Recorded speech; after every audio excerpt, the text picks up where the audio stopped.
The kettle hissed on the small charcoal stove as Zainab crouched low, her swollen belly brushing her thighs. Beads of sweat glistened on her brow, mingling with the heat of the fire and the pressure in her spine. 8 months pregnant, and yet, here she was, kneading, chopping, stirring. Her husband, Bola, was sprawled in the plastic chair in the parlor, a beer in one hand, phone in the other. His laughter echoed from the room, joined by the gruff chuckles of his friends. They came every Friday, turned, Kana, say, men with loud voices and louder opinions. They called Zainab Madam Chef, but it was laced with mockery, not respect. She hadn't sat to eat a proper meal in days. Bola would devour whatever she cooked, then complain it was too salty, or too bland, or not fresh enough.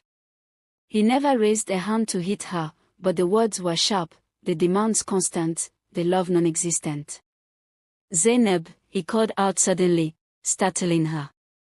The pot lid slipped and hit the ground with a clang. She clutched her side. Where's that egusi? You know Ton doesn't like to wait. I'm almost done, she called back, trying to steady her voice. She moved like a ghost in her own home, quiet, efficient, invisible. Once upon a time, Bola had been charming. He had called her, my queen, bought her suya under the moonlight, promised her heaven. But after their wedding, and especially after she conceived, the mask fell. He said he was stressed, that she didn't understand what a man needed. Tonight was different, though. Something felt strange in the air. As the aroma of the egusi soup wafted through the compound, Zainab could hear one of the men whisper, "That girl's still cooking for you." In her condition. Bola laughed. If she no fit cook, wetin she go fit do? She dey house all day. Another burst of laughter followed. But it wasn't unanimous. One of the voices hesitated. She's due soon, no. Bola brushed it off. She dey strong. Her mama born 9 children. She go manage. Zainab stirred the pot slowly, her heart pounding. She wanted to scream, to throw the pot against the wall. But she didn't. She dished the food into bowls, wiped her hands on a threadbare cloth, and brought it to them with a forced smile. As they ate, the room filled with praise for the meal. You marry well, Bola, one said. She sabi cook. But one of them, Connor, the quiet one, set down his spoon. His eyes lingered on Zainab. You good? He asked softly. She froze. No one had asked her that in months. Not even Bola.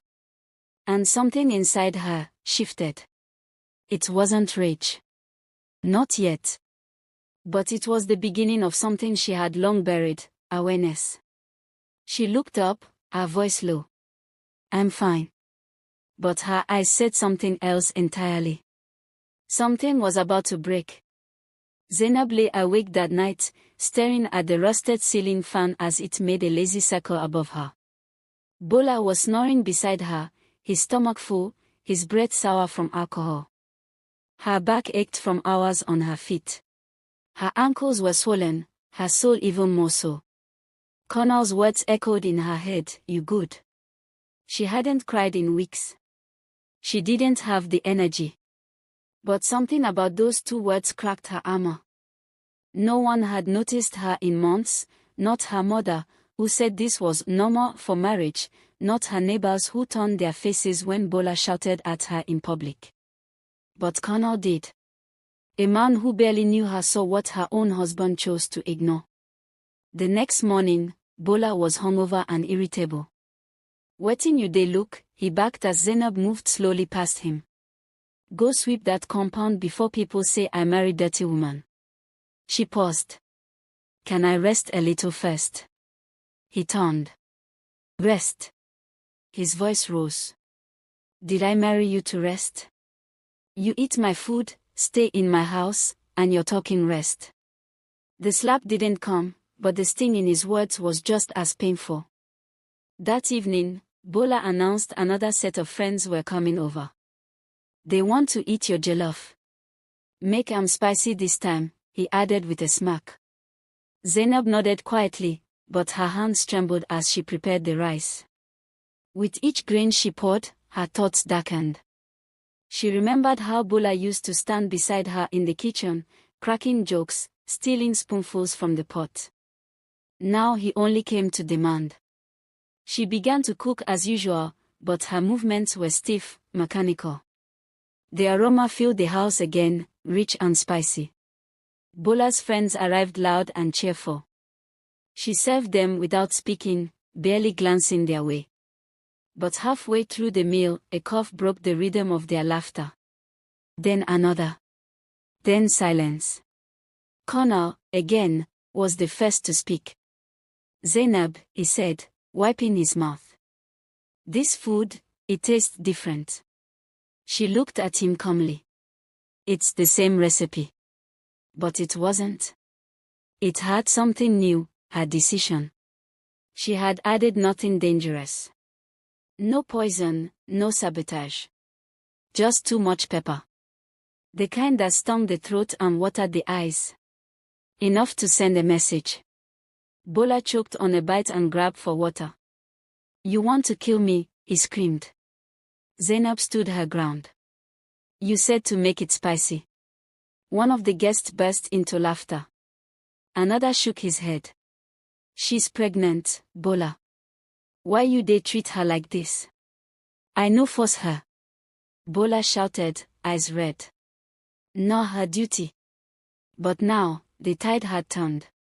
Connor stood up. No. You do force her. I see she won't born and you treat her like a maid. You're a disgrace. The others murmured in agreement. For the first time, Bola looked cornered, embarrassed. Zainab turned, walked back to the kitchen, and closed the door softly behind her. And for the first time in a long while, she smiled, not because of revenge, but because someone finally saw the truth. The silence outside was louder than any slap. Days passed, but the atmosphere in the house had shifted like a sudden thunderstorm after a long drought.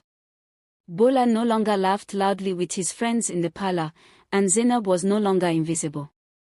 The whispers from that night's dinner echoed not just in the house but in the neighborhood, stirring conversations that had long been buried under silence. One afternoon, as Zainab rested on the veranda, her mother came by. Usually, their visits were short and filled with advice on how to keep the peace and accept her lot. But this time, her mother's eyes softened. Zainab, my child, you strong, she said quietly, folding her hands. It's not easy to speak up. But you deserve to be seen and treated well. Zainab smiled, the first genuine one in weeks. She felt the weight on her chest begin to lift, replaced by something fragile but growing, hope. Meanwhile, Bola grappled with the humiliation of that night. His friends distanced themselves, whispering behind his back about his cruelty. The same men who once praised his strong home now questioned his character.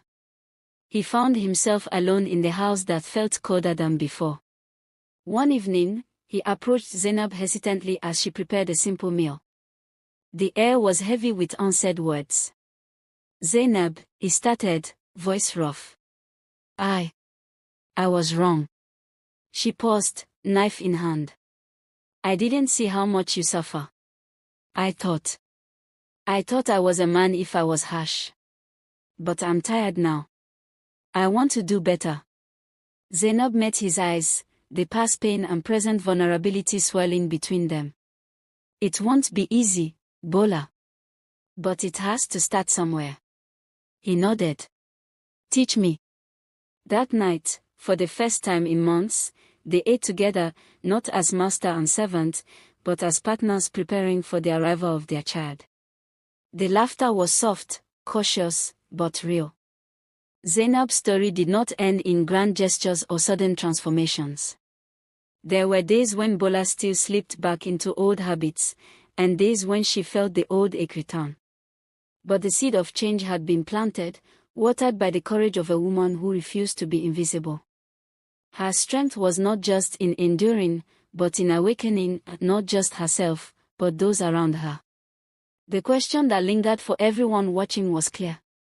How many Zainabs are still hidden behind closed doors, cooking silently, waiting for someone to ask if they are truly okay? And how many Bolas still need to learn that respect is not demanded by force, it is earned by love? Sometimes, the most powerful change begins with one question, one moment of seeing. If this story touched you, share your thoughts below. Have you witnessed or experienced something similar? How do you think communities can support women like Zainab? Let's talk.